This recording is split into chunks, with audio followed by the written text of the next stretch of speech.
Good morning. When are we going to get you a new mic? When's that happening? I feel like if you When are we keep going asking every single day, then eventually someone at IT will listen because I know we got a lot of people dialed in listening to the show. They'll bump me up in the queue. But as of right now, I think it's looking like, let's see, let's look at my appointments here. Tuesday the 18th. Tuesday the Oh, wow. 18th. So by this time next week, you should have my audio back all the way. Audio that is befitting for this beautiful room that I am sitting in that people who are watching can see with all the soundproofing in the world. But that doesn't really help when you have only an onboard mic, unfortunately, which is where we're at. Got a good show today. We're going to talk a little bit about some NCAA. It's been about, a month since we last updated the NCAA rankings. A lot has changed. Some hasn't changed, but we have a clear leader on the men's side team-wise. Women's side still kind of mumble-jumbled, but the race is starting to play out. We only have one more week of regular season action, which will be conference championships, and then we'll know who is entering in what, and we'll be able to have a good NCAA prelim and finals. Should be fun. If you're watching in the chat and you want to put NCAA questions in for myself or for Gordon, or if you just want to yell at Gordon, throw them in the chat as we go. Let's start first with these rankings. Let's put them up. Men's rankings first. Big story here. You have LSU's lead expanding, Gordon, by a large amount. Yeah, 94 points for LSU to Oregon's 52. And then there's even another big drop-off to the 3, 4, 5, 6, 7 teams that are all kind of mumble-jumbled in the 30s. But LSU at 94 points, and that's a conservative 94. They could score over 100. And I was looking into NCAA history. Last time a men's team scored over 100 points was Oregon in 1984, where they scored 113. But second place in that meet was Washington State with 94. Third was Arkansas with 85. SMU had 73. So there was a lot of high-scoring teams that year. So it makes, I think, it's a different time. There was less athletes from different universities competing, so it was easier to score high points. But for LSU to score potentially over 100 in the year 2021 would be an impressive, dominant feat. Mm-hmm. And we know about Javon Harrison and how he could do the field event double, that high jump, long jump double. But what stuck out to me when I was looking at your rankings, Gordon, was the opportunity that LSU has to do a sprint sweep. And what I mean by that is 100, 200, 400, both hurdles, and both relays. Is it likely? No, but you have somebody from LSU ranked fairly highly, if not at the top of the list in all those events. This is something the USC women had an outside shot of doing, which unfortunately, because of the cancellation of championships, we never got to see if they could pull something similar off at indoors or outdoors last year. But LSU with Laird in the short sprints, with Noah Williams in the 400, with Damian Thomas in the high hurdles, with Burrell in the low hurdles, and then with strong depth in those relay teams, actually has a chance to pull off a sprint sweep here. Not only could they win the 1, the 2, the 4, the hurdles, the long hurdles, we're at 5 events now, the 4x1, the 4x4, we're at 7 events. They also can win the high jump. That's 8 events. Right. They could win the long jump. That's 9 events. They could win the triple jump. That's 10 events. And they could probably potentially win the they're not going to win the hammer, but they can win the discus throw. I think. Yes. I think they have a good discus guy. Do they? I don't know. No, maybe it's not discus. They had. You do not have anybody from LSU ranked in the discus. You have someone from LSU. You have Jake Norris 5th in the hammer. Yeah, that's it. Hammer right now. Hammer throw. They win the hammer throw, so they could win 10 to 12 events. That would be insane. There's only 18 events. Yeah. Right. I mean, and again, it just speaks to the level of dominance here and why there's a gap between them and everybody else. You talk about cushions here. LSU has one the size the state of Louisiana itself going into this meet. They could absorb a lot of misses and still be good, because behind those athletes they have depth too. It's not just the top line. You mentioned Juvan Harrison, right? But then they have a couple other jumpers that could score as well too. People like Rayvon Gray, Sean Dixon Bodie could score. In the sprints, they obviously have other people who could score. Hurdles, they have other scorers besides Damian Thomas. You have Eric Edwards getting fifth there. It's just everything is going right now for LSU to rack up a big win.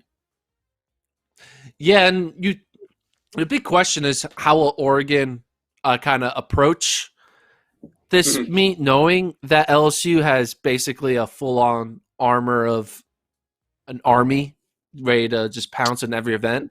Because Oregon does have a respectable team. Michael Williams is running well. He's going to be a threat in the 1 to 2. They have multiple 800-meter guys in Hunter and Peralta. They have multiple 1,500-meter guys, multiple 5K. They could do a 10K. They got some good. They got a good decathlete. They have someone in the jumps, so they can put together a team that can score in the 50s to 60s. Yeah. But the reason why I bring this up is, if they want to really go at LSU and have a chance to beat them, it would require them doubling Cooper Tier and Cole Hawker. And Cooper Tier and Cole Hawker may be thinking something bigger than NCAAs this year because of the Olympic trials year. Cooper Tier is running out of his mind. He could be potentially a sleeper pick in a 5 or a 15 at the trials. Same thing with Cole Hawker. Does Oregon want to burn them out, make them double twice, because you had to double at the prelims and double again at the finals? Or do you let them say, hey, go win an individual title once, get yourself ready for the trials? We're not going to beat LSU's 94-point, potential. So it's going to be an interesting question that Oregon does. Will they double Hawker and Tier, or will they just let them run a single race? And even Charlie Hunter, you'd probably need points from Charlie Hunter in the 8 and the 15, which would be a crazy double too. I think the gap is wide enough to where that doesn't make a whole lot of sense. And when you're doubling someone back to the 5, you're just going into the teeth of it, right? Like, there's no guarantee you're going to rack up a bunch of points in a 5K with how good the men's 5K is this year. If you double Hunter back, like if Hunter runs the 15, there's no guarantee. Everybody running their off event or their second event, I think is going to be at a huge advantage just because the depth is so stellar this year. What's that? You said advantage. You meant disadvantage. Disadvantage. Yeah, the depth is just crazy this year. That putting somebody in their second event, okay, you go in there and then you get 6th or 7th. That's not going to be good, or 8th. That's not going to be good enough to beat LSU. You need people who can rack up 10 points because of the reasons you just listed, all those potential individual champions. If LSU hits on half of those, which I think they could, because you got to feel really good about Juvan Harrison. You got to feel really good about Terrence Laird, Noah Williams. You got to feel good about. There's enough people there who are not locks, but solid 10 or 8 points that Oregon just going to have trouble keeping up. They just don't have enough bodies. So we were debating before on Monday, Tier versus Hawker. Maybe Tier's the better 1,500-meter runner and Hawker's the better 5K runner. I think they'll each pick one. I would spread them out. You have Hunter in the 8. That's a solid choice. You put whatever else you can around them and then do your best. But, yeah, doubling, I don't think it's going to get you much. It's going to be diminishing returns. Yeah, and then on the we could look a little bit. Was there any events? Have you looked at the rankings on the website, Kevin? Were there any events specifically on the men's side that you kind of found interesting with the order that I now had? No, I thought your order was pretty good, which is rare because usually I think you are way off and screw most of this stuff up. But you used, I don't know, whatever your formula was. It comes out logically to make pretty good sense. You got Noah Williams number 1, which is good. Hopefully the LSU social media team is paying attention. to that. I guess I should just give you the opportunity to talk about the men's 5K. That's where this is headed, right? Yeah. I mean, the Hawker versus Nagoose thing. I get putting Nagoose number one because he just beat him, so it's not even like I can argue with that. If I had to pick right now, I'd go the other way from you. I know you're gonna pick Nagoose. I would still roll with Hawker, but it's so close, and he just beat him, so that's a well-earned top pick there. But I don't know. Does Travis have the Gordon 5K graphic? Because I feel like we need to run that every time before you talk about the men's 5K. Well, if we don't, he might not have it. It's okay. But yeah, 5K right now, we're going first Grijalva, second tier. Let's go second tier. Kurgat third, Nico Young fourth, Mance fifth, Kiptu sixth, Robert Brandt seventh, Amoyne Kemboy eighth. So I think the big thing here is my decision to put the NCAA indoor champion, who's run 13:23, Wesley Kiptu, who's run 13:21, Wesley Kiptu sixth. And I think I did that because I think Kiptu, we now know he has a weakness, and it is kicking. He can't kick. He has the strength. I have him winning the 10K, but I think when it comes to a kick, he just doesn't have it, and that's why I have him sixth. And Nico Young, I think he's just a talent man. He's going to find a way to finish in the top four. Yeah, you can look and see now on the screen. We'll put up the T-First list for the 5,000. Yeah, I don't think I would have Grijalva one, but you're splitting hairs with all these. At the beginning of the season, I picked the guy you said who has no kick, Wesley Kiptu. I'm not going to abandon him yet. I'm gonna go down with the ship here, and I'm gonna stick with Kiptu. I'm rolling with Kiptu. It's a long season. Still got several weeks to go. I'm just gonna stick with him just for the same reason you stick with your takes a little too long. But again, like, what's the gap between Grijalva and Tier, really? It's so minuscule at this point. What's the gap between Tier and Kurgat and Kiptu? I mean, Nico Young, because even Young and Grijalva didn't run in the same 5K. So you have a hard time comparing those two. Kurgat and Kiptu, you had them at least run in the same race with the Oregon guys, so you have a little bit an idea, but the race is going to be so much different, we think, at the championships by the time that race is run. So a lot of variables. I still think all of them have a shot. I think that your top six, basically, have a shot here with Grijalva, Tier, Kurgat, Young, Mance, and Kiptu. And obviously I would throw in Hawker if he runs it. So I'd say 7 people have a chance to win. Would you say that's fair? Yeah. I don't think Hawker's going to run it, but that's a separation point. But it's just crazy because even after that separation, you have a bunch of 13-20 guys. You have the Robert Brandts, the Casey Klingers, Eduardo Herrera's, Eric Hammers, Morgan Beatles, like Adrian Willershut, who just ran 13:20 something, and he was second at NCAAs in cross. So there's so many guys, it's kind of ridiculous. It's crazy that the runner-up at NCAAs in cross, who just ran a 13:28, we're like, you're not going to be top 8. That's just like wild. I think some of those guys have a chance to get into the top 8. I'd be surprised if it was that order.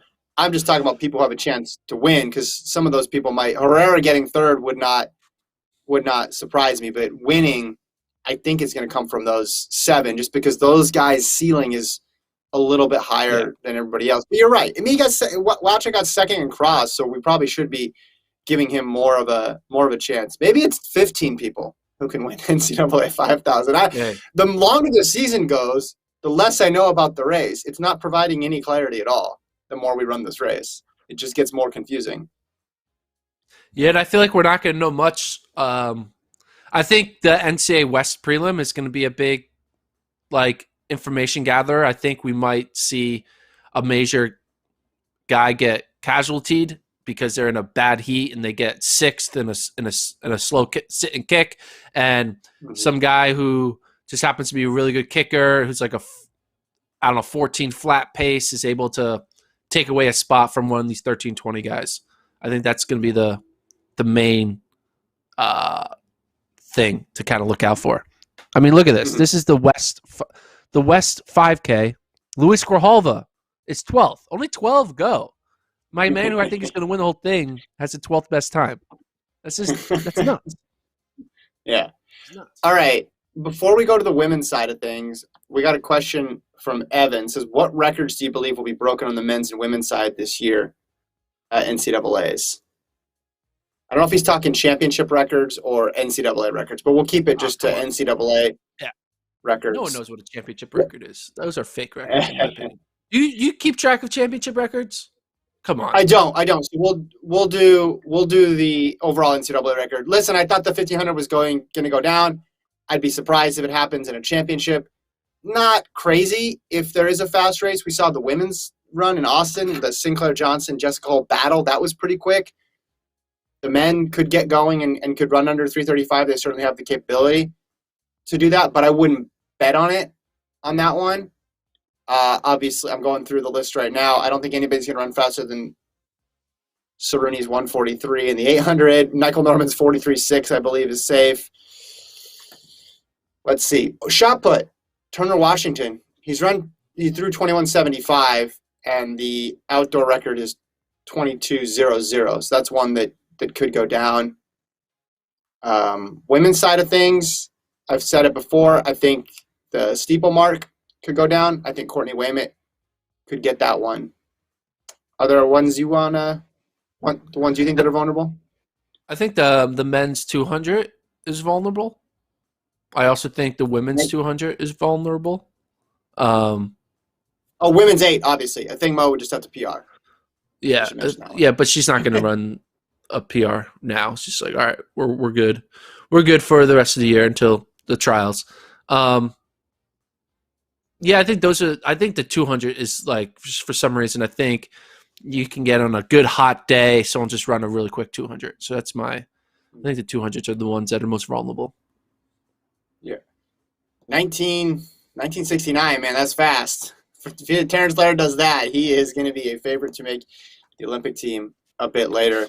22.02 for the women, though. I could see someone beating that for sure. Speaking of the women, let's go to the women's side of things. Can we put up the women's rankings now? Gordon's latest edition. And again, we're only going to have one more of these before championship time in terms of real data from the championships, the conference championships, and then that's pretty much it. So things aren't going to change a whole heck of a lot. But break down the women's team rankings here for us. Yeah, well, we will have two because we'll see people who get eliminated from prelims, but other than that, the odds of a top woman being eliminated is kind of rare. So yeah, I agree with you. This is the second to last.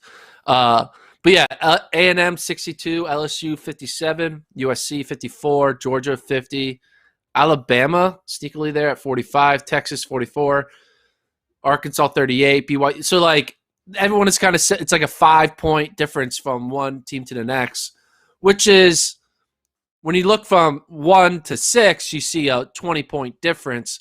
But I think all those teams are kind of in the same events against each other, that you'll be able to really shuffle up that top 6 or top 7 anyway, and you could get, a different result. I do think A&M is in the driver's seat, but it's going to be one of those teams, and the order is going to be one of those orders, but it's not going to be this order. But it's going to be – I guarantee you it won't go this exact way, but I can guarantee you that I don't see any other team sneaking into that top 5. Interesting. Or top 4. All right. Yeah. So what I think is interesting about – yeah. Go ahead. What were you going to say? No, you go. No, go ahead. No. I had nothing.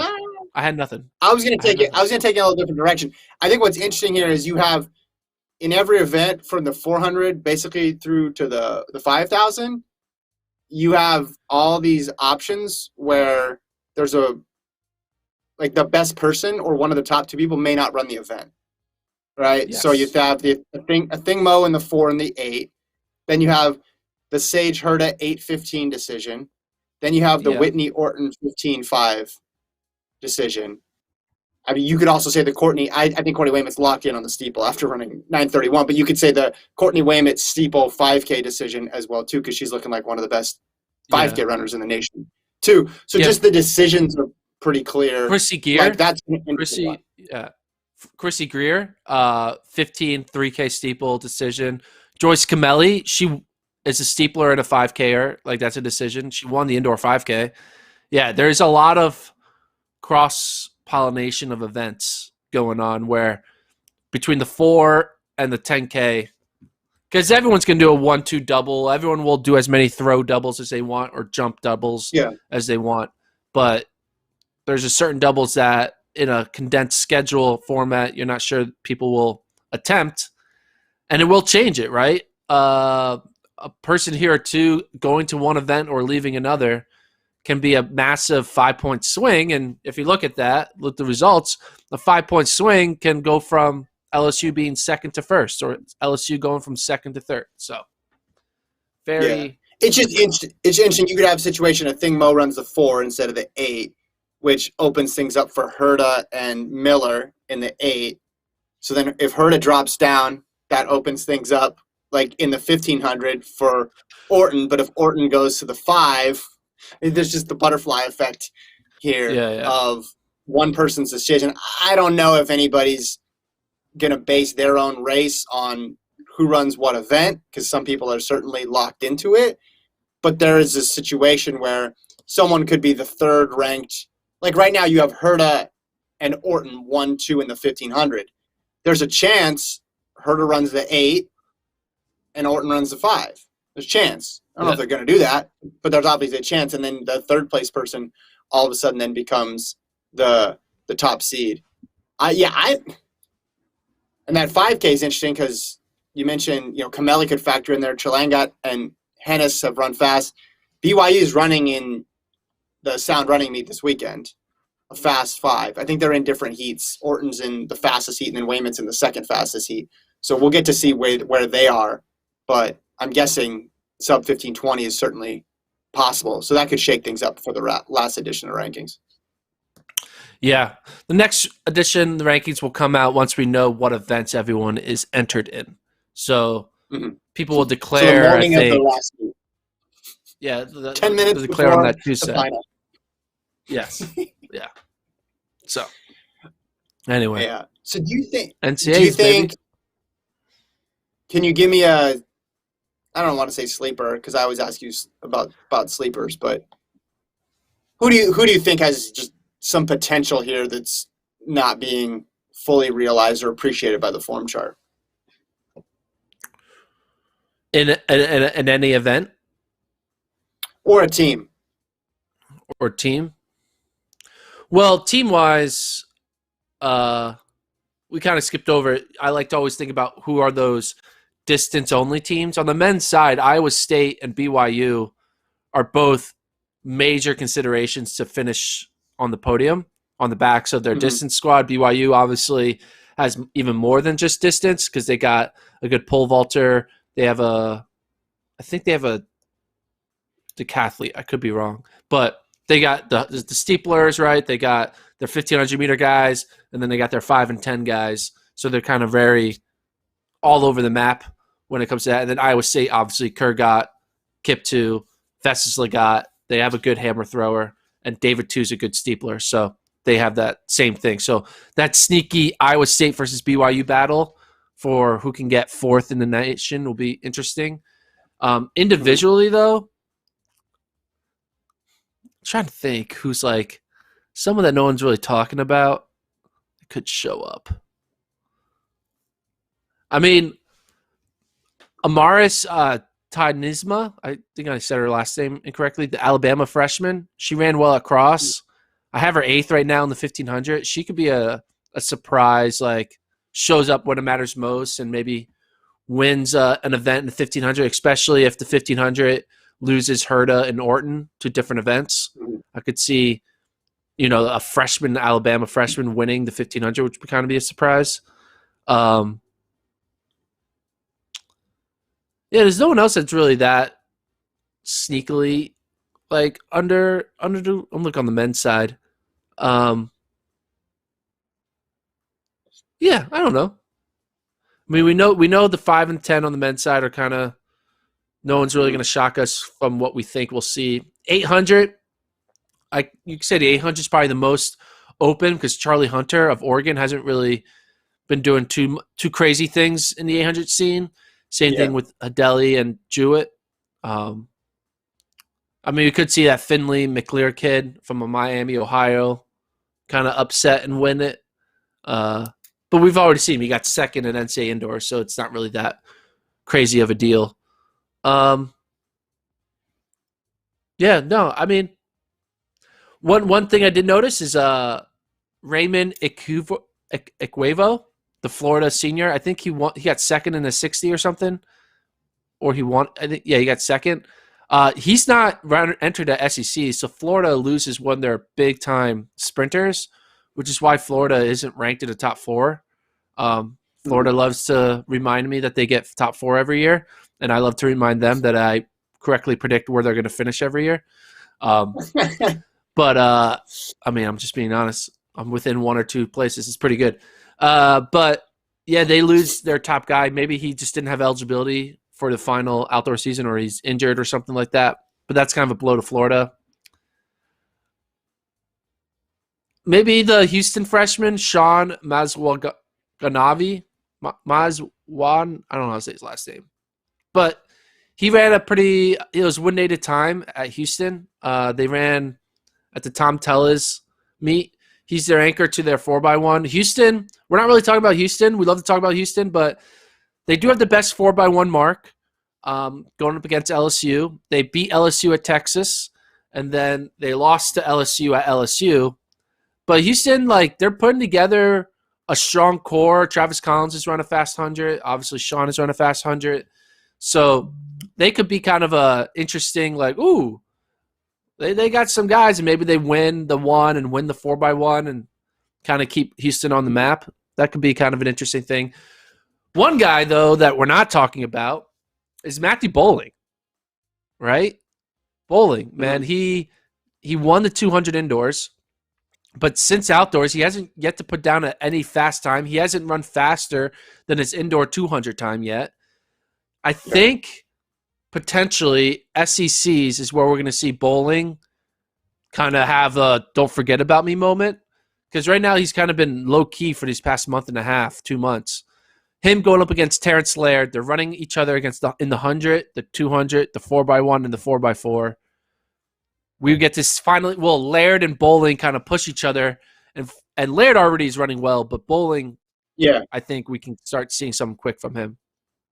Yeah. We can see the season so far for Bowling on his T first page there. I mean, Laird has the hot hand.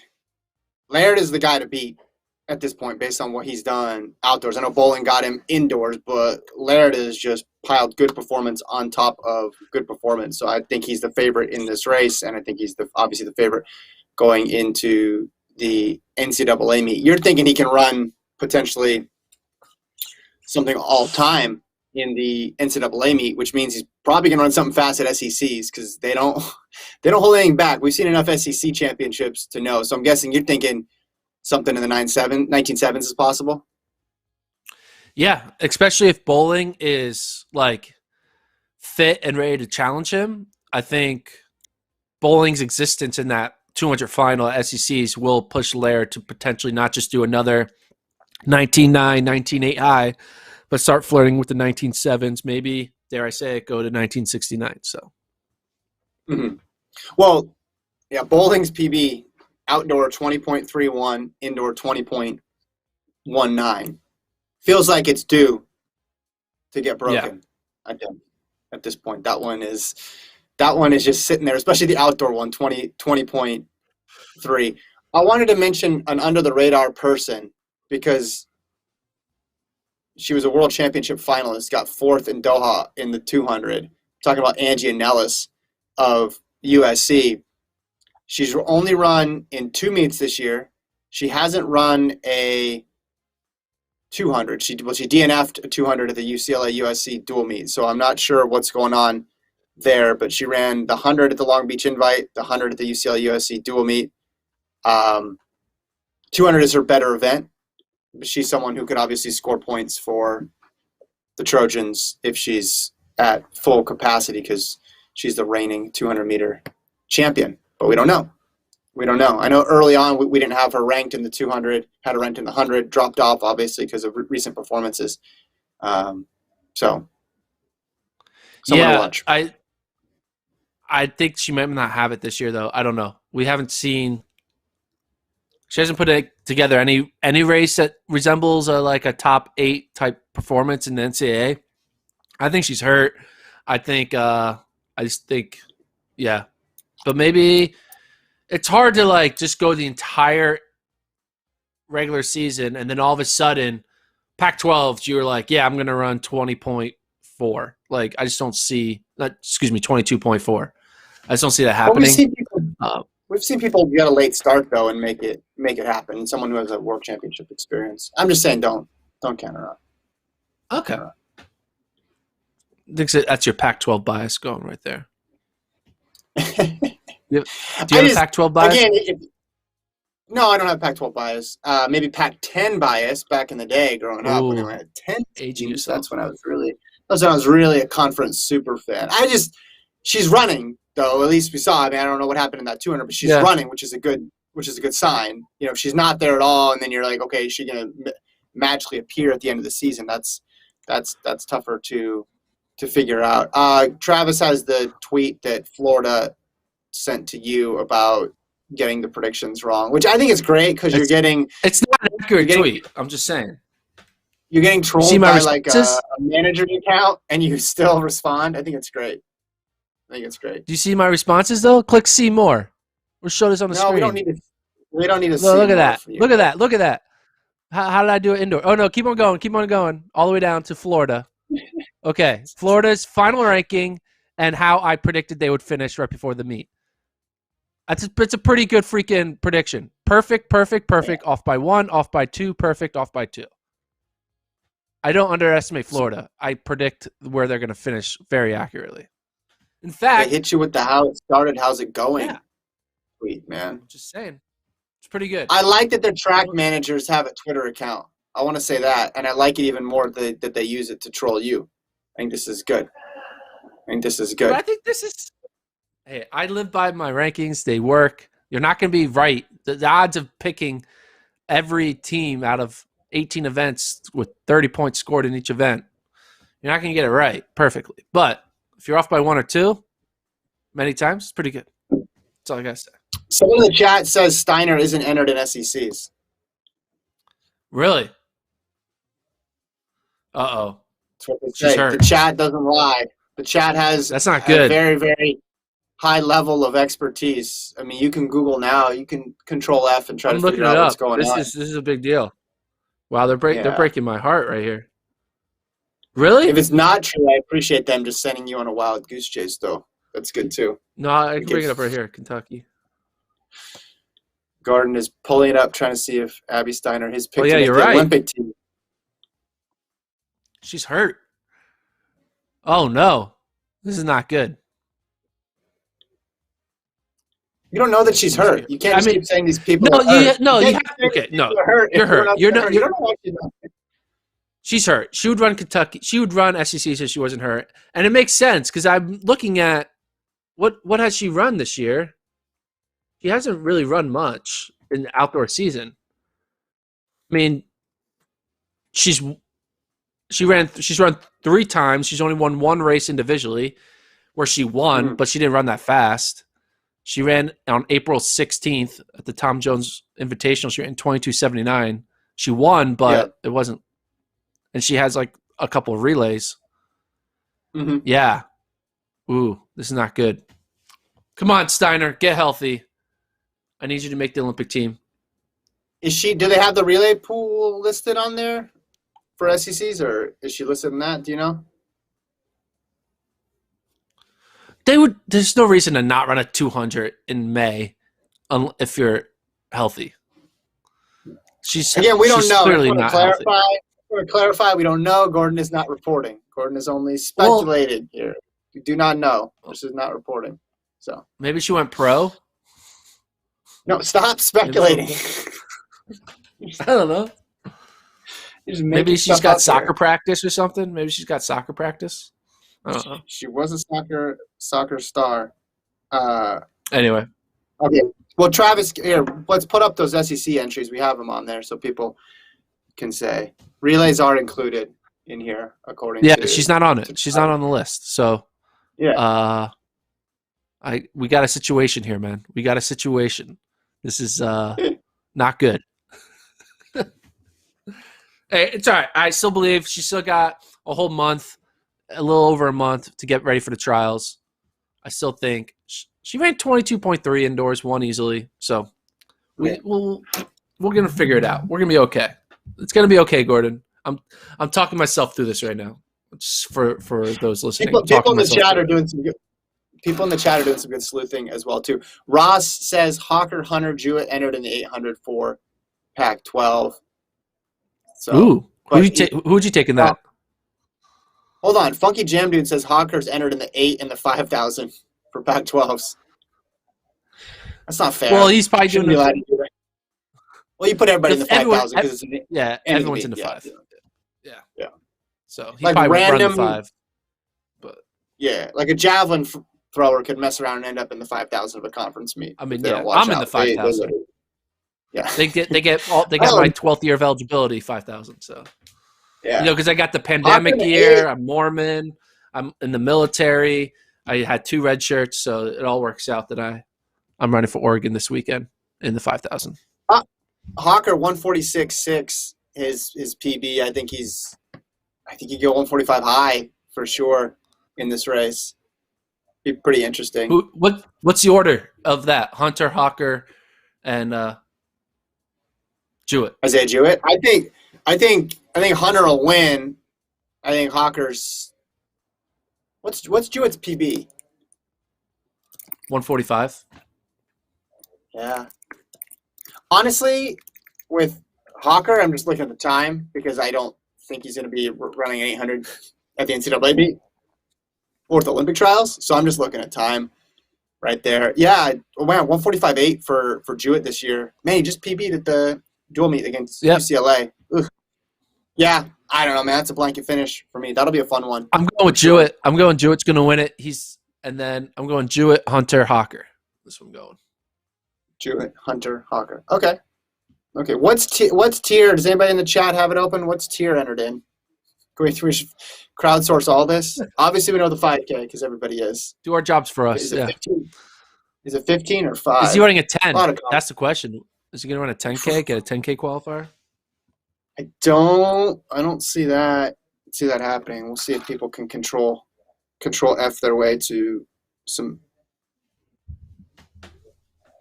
Oh, is that Travis has it up right now? Is that Pac-12s that he has up on the screen? Let's see. He's circling it for us, man. It's all right. We don't need to talk about this. We talk about this on Friday. We're getting a little diverging ourselves. I thought it was a Friday. You want to talk about Big East though, right?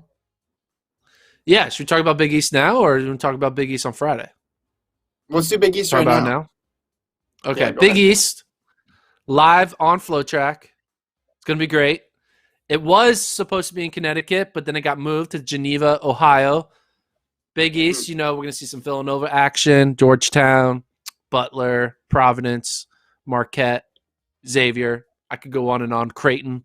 I don't know if I listed every Big East school, but Big East, they have some stars in that field. You got Casey Comer of Villanova, who's been running well. Obviously, Robert Brandt of Georgetown. He's been running phenomenal. He's on his 3rd school now. He transferred from Cal to UCLA, now to Georgetown. He's run in the 1320s in the 5K. Should be an interesting meet all around. I think some of these fringe Villanova milers and Georgetown milers are going to be kind of eyeing a top 48 spot to make sure they qualify for the East Regional. It should be fun on the distance events from the 800 to the 10K. Yeah, should be exciting. Anything you're excited about for the Big East? just looking at the women's side of the like the 5,000, Abby Wheeler, Maggie Donahue. I mean, it's just the women's 5 is going to be competitive this year too, just in terms of making the meet. Right, the cutoff to make the meet is going to be really difficult, and conferences that can generate some fast times, right, can generate some top performances at the front, I think can drag other people obviously to qualifiers. Because you think about conference meet, you think about throw times out the window. It's all about places. It's all about running as many events as possible. But because this year's been so weird, and because we've had an unequal amount of opportunities for people, I think everybody's still going to be trying to run, trying to squeeze in those last minute qualifiers. A lot of people thought the field side was going to be a lot smaller. They bumped it back up to 48. So yeah, I'm kind of interested in the distance side of things on the men and women's side to see just how many people they can get into the NCAA first round. Yeah, and like not just that, there are also some like names that we might be hearing about later on in the year, not just at NCAAs, but potentially at the Olympic trials. Like Georgetown has his freshman, Matt Payamps. He's run 147 low. Right now, I have him ranked in my top 15 in the U.S. at the trials. Mm-hmm. He might kind of progress. He's only a freshman. He might progress into the 146s, and all of a sudden, we're going to see him in a semifinal at the trials. I'm like, who's this Georgetown freshman? Georgetown has a sick 800-meter crew. They got Payamps 147, Woods 148, Pat Hall 149, and Salisbury 149. So 4 guys all under 150. It's pretty good. And then the Butler distance guys, right? You got Ewan Makepeace. You have who else is in that? Simon Bedard, Jesse Hamlin. It's going to be good. The 5K is going to be good because you're going to have basically 4 legitimate 5K runners in Makepeace, Bedard, Keene, and Robert Brandt kind of going at it. Likely they're not going to run in the 1320s, but maybe Robert Brandt is like, hey, let's work together with the Butler guys and turn this into a time trial to potentially get Brandt a, Olympic trials, Olympic standard type performance. I mean, I don't think the British men of Butler, though, are going to really care about American Brandt's trials needs, so that might not happen now that I think about it. But I can imagine. I don't know. The British and the Americans working together. Yeah, I don't think it's top of mind. Hey, I like that you wrote down Butler v. Robert Brandt, the rivalry all thought about this year heading into the season. I mean, Butler's legitimately, they got 3 strong guys. And Brandt's, this is the one time Robert Brandt won't finish 8th, right? Brandt is the notorious 8th place man. He always gets 8th. Mm-hmm. I think even though he's like so much better this year, he's still going to get 8th because the 5K also got so much better. It's just like he's never on par. And I think Robert Brandt, he's going to definitely end the season getting an 8th place finish at the trials in like the 5K and the 10K. He's going to get 2 8th place finishes in the 5 and the 10. That's what he's going to get 8th. Well, he's going to get 8th at the trials, but somehow qualify for the Olympics and then get 8th there too. And that's going to be the high water mark. That's going to be the Brandtiest of Brandt moments ever, is somehow he gets 8th but still gets to the trials. I don't know how he's going to do it. He's going to figure out a way, and he's going to be in. It's going to happen in Tokyo. We're all going to be scratching our heads like, didn't the guy get 8th and wasn't it supposed to be top 3? And that's just like, no, it's a Robert Brandt thing. You don't understand. It's a Robert Brandt thing. Yeah. Oh, women's 8. McKenna Keegan of Villanova. She was 7th indoors, Gordon, and then set a PB at the Raleigh Relays 2:03.56. She's ranked in the top 15 right now in the nation in the women's 8, and obviously has championship experience. She's at 14th right now. She's in that group of there's a huge group of women in the 2:02, 2:03 range right now. So she's someone to watch for Nova. She hasn't run an 800 since she ran the 2:03, so maybe she's got a 2:02 in her. This meet, of course, live on FloTrack when should people tune in, Gordon? It's this weekend. I think it's Friday, Saturday. I'm not sure exact dates, but this weekend, show up, come to the site, check it out. Yeah, 14th and 15th. Mm-hmm. Should be fun. Big East live on Flow, conference champs, baby. Let's do it. Friday, Saturday. Yeah, Friday, Saturday for the Big East. And next week we got Continental Tour in Ostrava. That'll be exciting. Got a lot of high school championships as well too. We got 9 minutes left. People got questions for Gordon. Throw them in the chat right now. We got 9 minutes. 9 minutes to go here on this amazing Wednesday pod. On Friday, we'll go in depth on the other meets of the weekend. So we'll highlight some of the conference action, and we'll also talk about that meet in California. Is it the sound running invite? What's it called?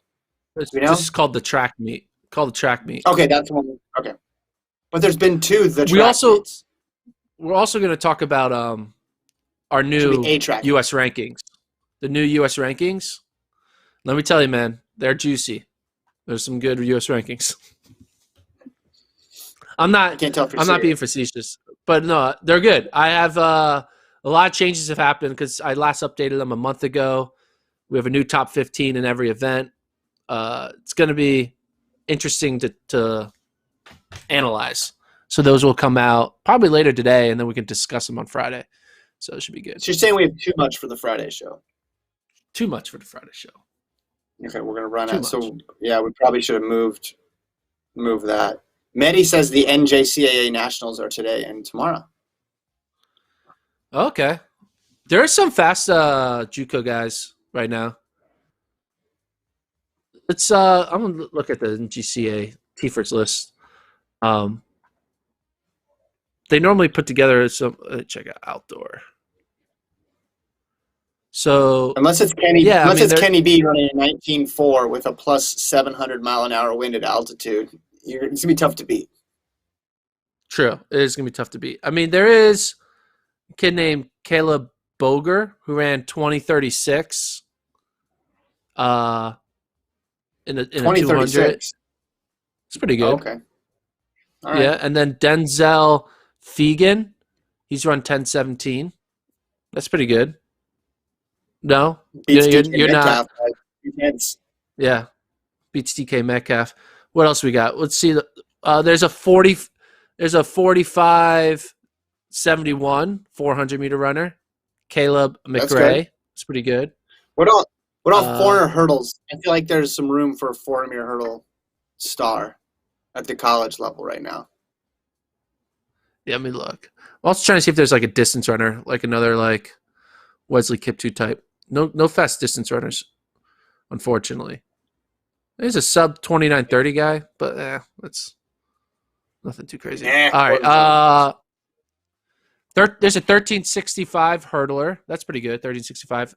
And there we go. 50:89 400 hurdles. Jaquan Hale. They're all going to run faster at this meet, and then we'll be able to see who the next stars of the SEC are going to be, because that's basically it's the feeder program for the SEC. Give me the top seed in the women's steeple. I want the top seed in the women's steeple. Can you give that to me? I'm also feeling good about some steeple performances coming out of this meet. For Juco, it's 11:10. Yeah. I don't think that's not. Advocohen came out of Juco. Yeah, but Advocohen didn't run 11:10 in Juco. 11:10 is so slow, man. Like, okay, that was a miss. Women's 5. Give me women's 5. Miss. That was a miss. No, man. Give me women's 5. I'm not even gonna. I don't want. I feel bad. I'm embarrassing these athletes because it's not that good. Women's 5 is 16:53. You're not saying names. There's got to be somebody in that distance side that's gonna become a D1 person. I mean, it's a 14:20 kid in the 5 on the men's side. There's a 3:49, 1500. No, there's nothing. We have yet to really see it. Okay, it's not a distance here, is what you're saying. It's not a distance. Is that what you're saying? Not a distance okay, here. That's there's okay. a 149, 800 kid. But yeah, it's not a distance here.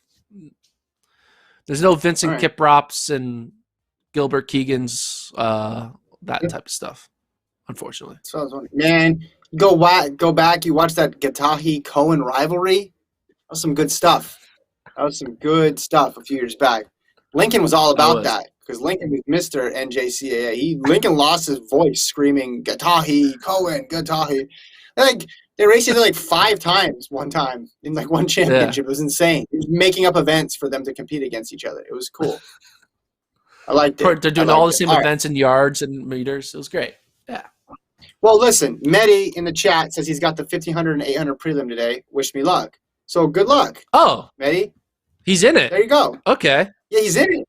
He wanted the. Oh, yeah, is it so we're previewing. Is it Mehdi Yanori? Yeah, He's good, man. Yo, Mehdi, freshman at South Plains, 150, 800 PB. Mehdi, win it. That's pretty good. Win it. He's gonna win it. You could win it.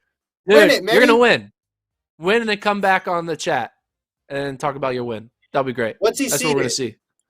He's What's seated he second. seated? Second. Oh, Mehdi, come on, man.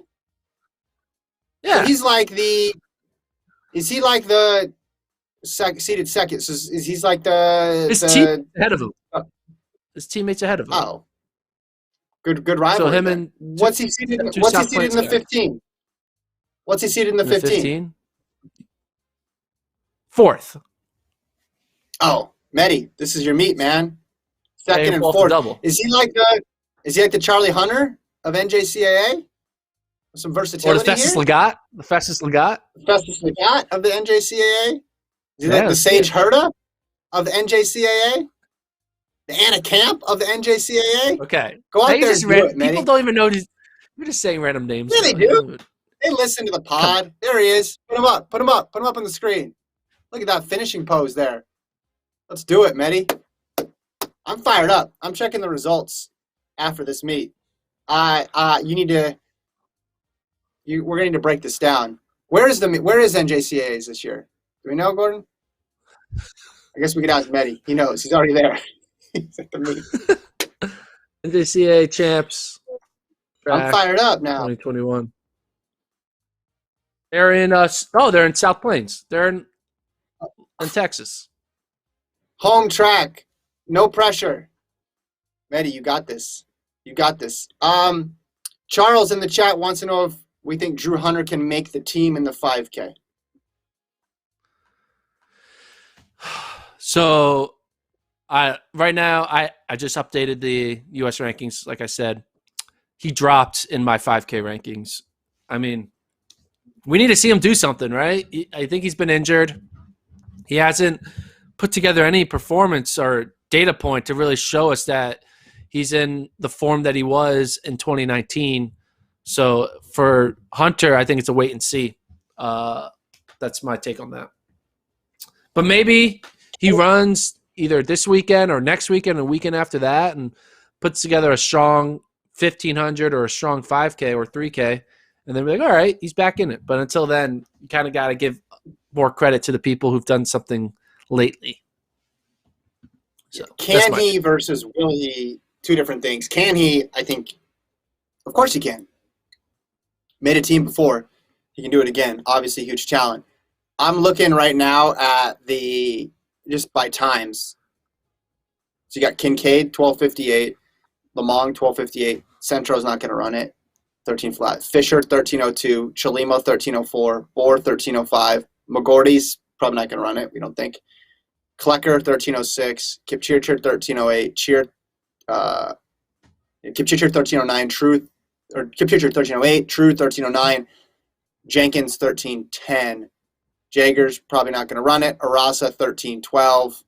So that's like 11 guys who have run 13:12 or faster. And then you go down to, you got like Tyler Day, Cooper Tier. You still got a lot of legit people there. Nico Young. So Nico Young, of course. It's gonna be tough. It's obviously gonna be tough with that. The event's only gotten better since 2019, the last time he made the team. So he would at least need to be where he was at in 2019 to have a decent shot. The thing is too, I don't know, I've been thinking more and more about this event.